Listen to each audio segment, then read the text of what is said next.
We'll get down to item 6E, which is a Camaro Area Transit Vehicles Purchase Order. Mr. Klotzel. Yes, thank you, Mayor and City Council. This item is to consider authorization of a purchase order to AZ Bus Sales to purchase 2 Camaro Area Transit vehicles. And this is a step in the process of each year the city the staff looks at the needs of the transit fleet and programs the purchase of replacement transit vehicles, and that is enacted through Ventura County Transportation Commission by what's called a program of projects, where all of our costs actually for use of FTA funds are programmed, including capital expenditures of transit vehicles. So based on staff's review and inspection of vehicles, the age, mileage, combination of factors determines which vehicles are ready to be retired and replaced with new vehicles. So the next scheduled purchase is for 1 minivan and 1 cutaway shuttle bus, which will replace vehicles that are scheduled to be retired. And the proposed vehicles for purchase are a 4-passenger Braun Intervan minivan and a 16-passenger cutaway shuttle bus, an Arbach SOM vehicle. And the combined total cost of those two is roughly $215,000. The FTA reimbursement is 80%, and so roughly $172,000 would be reimbursed out of that total, with $43,000 being from the general fund, that 20% portion. And these are budgeted numbers. This program of projects has been submitted to VCTC, and so we're moving forward with the next step of a purchase order to AZ Bus Sales for this purchase of transit vehicles. And that concludes my report. Ms. Craven, question? I have a question. What types of vehicles is each of these to replace? So, yes, and there were some questions earlier from the prior, and I believe I can address those. Yes. And again, I apologize for not having more detailed information ready, and was able to find some. I would need to check in with staff to verify these 100%. But our list of transit fleet vehicles right now is at 17 vehicles, and with 6 existing minivans and 11 larger vehicles, what we call a cutaway. So the minivans are all 4 passengers, the 6 that we have. And then the cutaway passengers vary from 6 passenger, some smaller shuttle vehicles, up to a 24 passenger. You see a couple of the larger bus-looking vehicles out there. So, and again, I would need to verify this with staff, but what I was able to find is what looks like in our program of projects is that we'd be replacing one of our larger vehicles, a 2013 Ford 24-passenger, with that would be replaced with a 16-passenger. So going more towards not such a large vehicle, but still having the capacity and the flexibility of a, if you will, medium-size cutaway shuttle bus that can be used for a wide variety of numbers of passengers. And then the minivan would be replacing an existing minivan. Okay.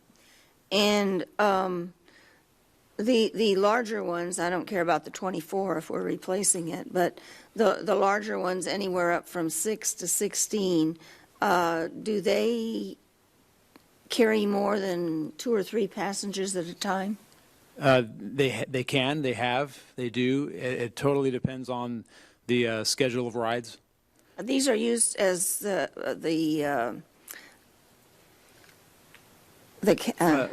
for fixed route? Yes. And then also for dial-a-ride. Okay, so they're used for both? Correct. Okay, thank you. Okay. Are there any questions? I have a few. Mr. O'Shea? Do we know, are of the 17 vehicles that we have, the 6 minivans and the 11 cutaways currently in our fleet, how many are being utilized simultaneously at any given time, or on average per day?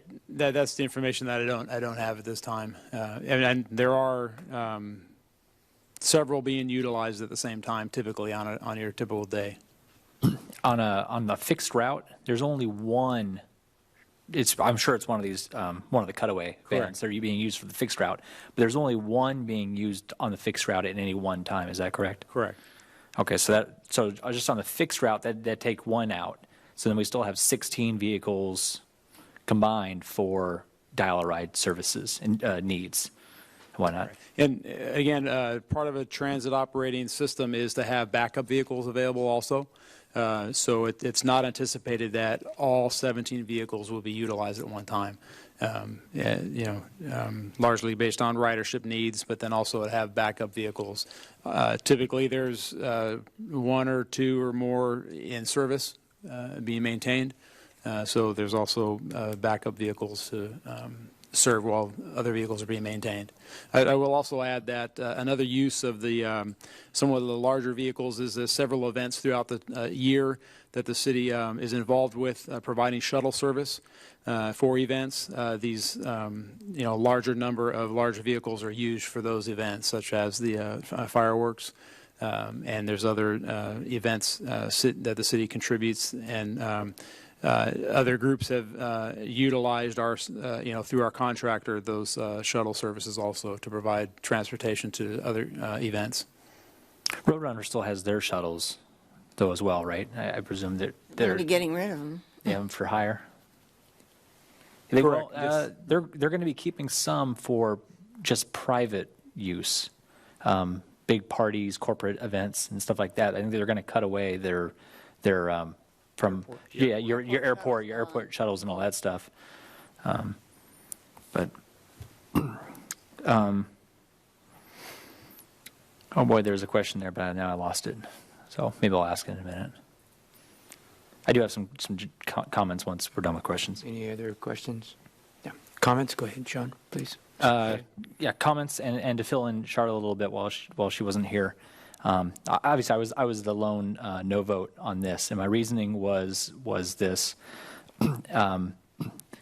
considering coming out of our recent budget session, the fact that the costs when it comes to our public transportation are steadily rising. It's been identified as an element that we need to take a serious look at and possibly reapproach in how we're going to pursue that avenue down the road.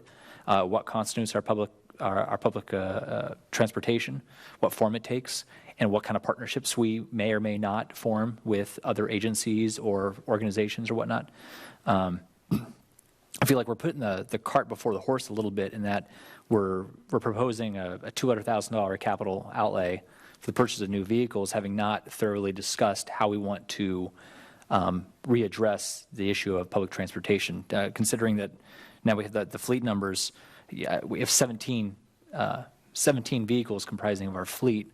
I know it's a 1-year lead time, so this 6-year-old cutaway that's being replaced will be 7 years by the time it would be ultimately replaced. And that we follow our replacement follows more of a schedule. It's my understanding, and Dave, you jump in at any time, but it seems to follow more of a time schedule more than anything as to how when we replace these vehicles as opposed to some sort of cost-benefit analysis, and that it's costing too much to further maintain this vehicle, thus we must get rid of it? That is definitely an item of consideration. And again, we do a regular inspection on vehicles, and we have maintenance records. So a vehicle that is needing more and more maintenance definitely would pencil out that it's not a cost benefit to keep it on. So that would be included in the analysis. So it's not strictly a preset schedule. It's a typical lifespan. That's expectancy of a vehicle. And then, as we know, variability of vehicle longevity and is variable and is taken into consideration on that analysis. So definitely age, mileage, and maintenance history is all considered in that. Yeah, for my company, I got 2004. I got a fleet of 2006 diesel Fords F-350s, and they're still pumping. And for me personally, we haven't crossed that threshold to where it makes sense for us to purchase new ones yet, rather than maintain the current ones. I'm not saying I don't want this at all. I'm just saying that I would like to allow staff the time to do more in-depth analysis as to how we address the issue of significantly or the acceleration of rising costs when it comes to our public transportation and the different services we offer, and figuring out what we want to do going forward. And then we can, if need be, and we've done our homework and we have more thorough numbers, saying utilization and whether or not we definitely need a fleet of 17 vehicles in this mix based on how they're being utilized and when they're being utilized. If the numbers work out, then I support it then. I don't see necessarily any harm in kicking this down the road a few months or later this year. Staff has indicated that they'd hope to come back to us with an analysis of this transportation issue by late fall, as I understand it. So I don't necessarily see the harm in delaying spending $200,000+ on vehicles that may or may not play integral part of how we proceed with when it comes to public transportation services that the city offers. Well, oh, I'm sorry, I don't have any more questions. Any other comments I have on this? comments. But Yeah, comments, Ms. Craven? Yeah, since I'm not allowed to talk about our entire transit system, I'm kind of in a bad shape here. But I do know what's here tonight. When this whole thing comes back, I wish somebody'd change the transit stop that's near my house so I could talk about the rest of it. But at any rate, I can support this. We're not spending $200,000, we're spending 40-some thousand. And the federal government's spending the rest. And I know you could say, so why buy them? But our staff does a good job of watching when it is that vehicles need to be replaced. I think it was just a couple meetings ago that we replaced a 20-year-old pickup truck, if I remember right, or maybe a little larger truck, but it was 20 years old. And it had finally reached the end of its useful life, and I think these buses are the same. We used to keep buses for a long, long, long time, and boy, did we get the phone calls. People were calling us because they didn't make it to their doctor's appointment, they didn't make it to their hair appointment, they didn't get picked up from their doctor's appointment, they didn't make it to their lunch, whatever it was, because the buses were not working. So I would rather spend money and make sure that we have operating vehicles that are reliable than take a chance at keeping them a few more years and having them break down on the road. So with that said, I'm sure the rest of you have made comments earlier, and you might want to make them again, but I could make a motion to authorize the issuance of a purchase order to A to Z Bus Sales for the purchase of 2 transit vehicles in the amount of not to exceed $214,729.78. And I always wonder about the 78 cents. I will second that. It's probably There's a tax. There's a motion and a second. Any further discussion? I do just want to comment, and I know this always comes up regularly, that federal tax dollars, well, we'll take them where we can get them. Yeah. There's still tax dollars. It's still yours and mine's money. It's just going to the Fed and then coming back and being spent. So I'm still not going to support this, whether it's the city's tax money or the federal tax money. But Well, it's coming through an intermediary, so if we didn't use it, somebody else would. It wouldn't go back to the federal government. Please vote. That passes 3-1 with Mr. Mulchay opposed and an absent.